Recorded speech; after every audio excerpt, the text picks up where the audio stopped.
Bishnupur masi pangthokkhre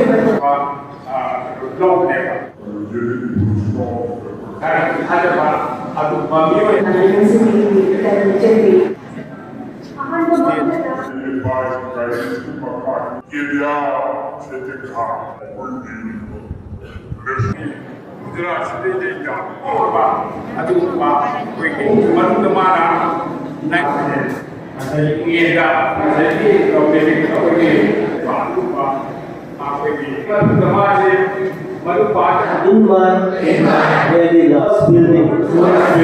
and all my ability every and to alone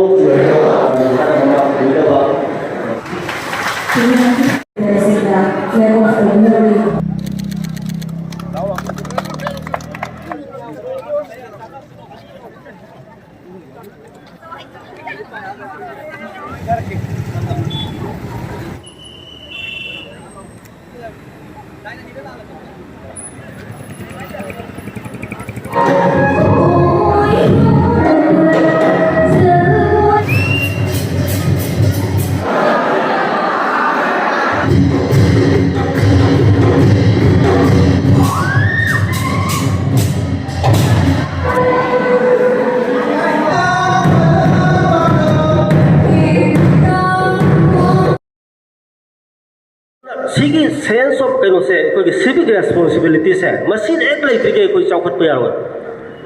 any adugumba puru koi sunu phane amna mapa mapun kerak tharam badumba masa su oisanu ina kun basu oisanu mangon da discipline haiba ma discipline hai bis loi yaw kre ko civic responsibility hobi hai loi yaw kre masi ba ek laitra ba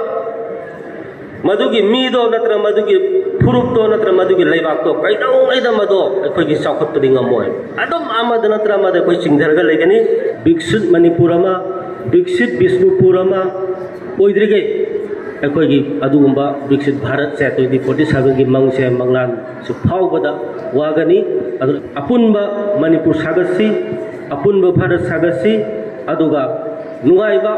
tungni mirol da yamna nungaiba yai phaba adugumba koi gi iriba ama koi thamamna ba tu phona bada punamang na saru yamina si habu wafam se thamjaraga ma'am पुनमक थगसरी ma'am Punam 150 है ना कोई ओजाना सु कोई सरदार वल्लभभाई पटेल ना कोई India है बा